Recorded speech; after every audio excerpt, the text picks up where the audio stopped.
Did you know that 44% of home sellers are now offering concessions to buyers? Yeah, now this may sound like a pipe dream, but it's true. Before I get flamed in the comments here, which I totally welcome, I want everybody to understand how to negotiate these concessions. And that's really the trick. So in this video, we're going to get into how you can make the most of this opportunity of buyer concessions, both as a buyer and as a seller, and save thousands. So let's talk numbers. Redfin just dropped a stat that absolutely blew my mind. It said 44.4% of homes sold this year had some kind of seller concession. That's almost half the market. And we're talking rate buy downs, both permanent and temporary, closing cost concessions, repair credits, debt payoffs. Yeah, some loans allow the seller to actually pay off your debt, like a VA loan, FHA loans. But honestly, and I've been saying this for months, buying a home now is an amazing opportunity. And when you throw in that almost 50% of homes have a concession of some sort, it makes the perfect storm for buyers and sellers in a very difficult market. So here's the right way to negotiate concessions in more competitive markets.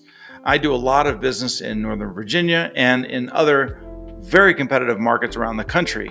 And there is a shift to how you have to do this, because where most buyers and their agents mess up is that when they have a buyer that does need these concessions, they ask for way too much all up front. And the result is the seller gets spooked. There's just too many complexities, moving parts. There's the appraisal worries, etc. I mean, just overall, the deal has just more boxes to check than the other offers. So you lose. And my suggestion, and what I found with my experience, what works is you get under contract first with no concessions. You just get to a number.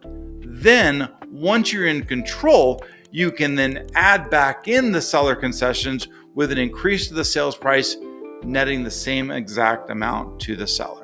If you negotiate and ratify the sales price at $545,000, but you know going in from the lender that you're going to need $10,000 in concessions, after you ratify, not before, after you ratify, you go back in with an addendum, increasing the sales price by $10,000 and getting the $10,000 in seller concessions. I know this objection is coming, so I'm just going to deal with it up front. The objection is, well, the home may not appraise. You're increasing the sales price. It's going too high. It's not going to appraise. Well, I have some news for you. It probably will. You see, appraisers use what's called the sales comparison approach when they complete an appraisal, meaning they look at recent sales in and around the neighborhood to support or not support the sales price. And here's the cool part.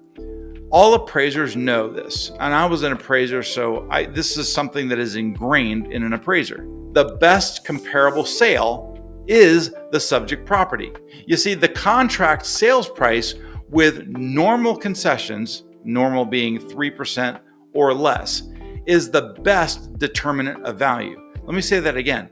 The contract price with normal concessions is the best determinant of value. And for my VA loan people or any borrower that's putting down more than what is minimally required, you've got some extra wiggle room with the appraised value.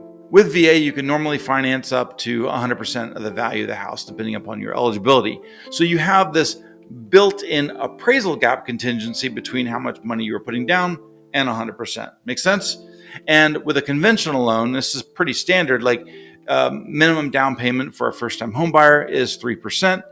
And if you're putting down 10%, then you have a built-in 7% appraisal gap contingency. Basically, an appraisal gap contingency is just kind of a term saying if the home appraises for less, your loan's still not going to blow up because the lender will still loan you money because it still fits within the minimum down payment requirements. That's how it works.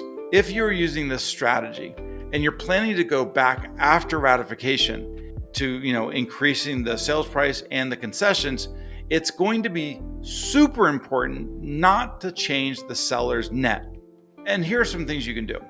For example, if you increase the sales price, typically realtors' commissions are based on the sales price. Well, if you just let that slide and maybe you just try it. But if you let it slide, that's going to cost the seller a little bit more money, right? An extra 6% on an extra $10,000.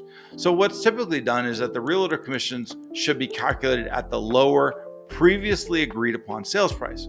Another thing you can do is any appraisal contingency, if you have one, should be based on the lower sales price. In other words, you only need the home to appraise at the value that you agreed upon without the concessions. And if you omit one or both of these things, the seller's going to balk. I mean, you're costing them more money. I mean, they might just kind of, but a smart seller and agent, they're going to probably catch on, and they're probably going to just deny. So I think those two things are pretty smart to have in there. As promised, I wanted to explain why sellers are actually saying yes and why it's good for sellers to say yes to buyer concessions.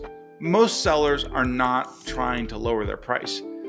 And in competitive markets, they just want more. They want more and more and more. Everybody wants more, right?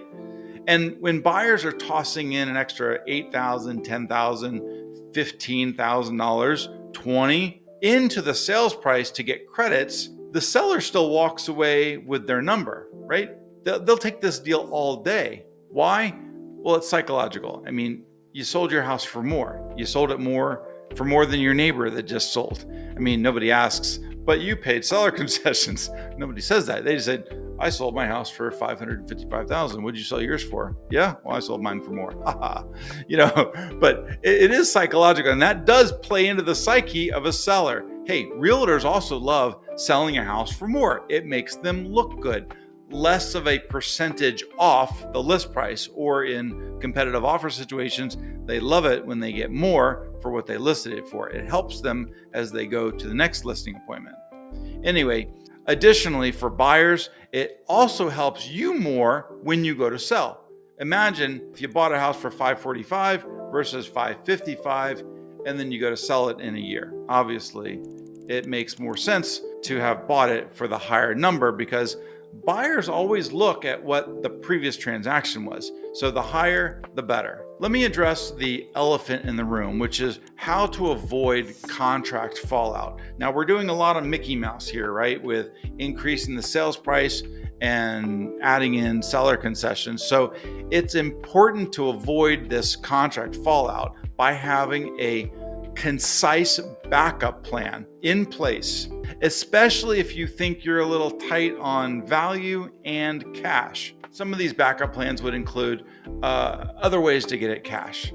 Maybe it's a TSP or a 401k. Now, I'm not a huge fan of pulling money or dipping into retirement, but the TSP and the 401k are completely different animals. You're borrowing money from yourself, you're paying yourself back, you're not stopping any investment gain. It's a really good deal. And it's really the reason why they allow these loans from yourself in order to purchase a primary residence. So definitely use it. Also, you can look at lender credits. There are ways that lenders can manipulate the rate, i.e. increasing the interest rate, to give you back money at closing. So it's just kind of a way we play with the numbers on our side of things. But regardless, you should always review the numbers with your lender to calculate what are the what if scenarios if it appraises lower, and your realtor should have some sort of an idea what the home should appraise for. I mean, don't overanalyze it, but just make sure that you're comfortable with, if this happens, then this is what my financing is going to look like. Let me just say this in closing. If you're buying a house in 2025 and not asking for seller concessions, you may be leaving money on the table, period. I would be happy, again, no strings attached, to help you run the numbers, structure the loan, structure the deal, make sure that you're walking in strong, knowing exactly how much you can ask for, no surprises. Just check, there's a link in my description where you can schedule a call with me, or literally best thing to do is just send me an email to rick@loanwithrick.com, or just pick up the phone and give me a call. And please, if you found this video helpful, be sure and drop me a like, subscribe, click the bell. It does help out a lot. This is Rick, and I'll see you on the next video.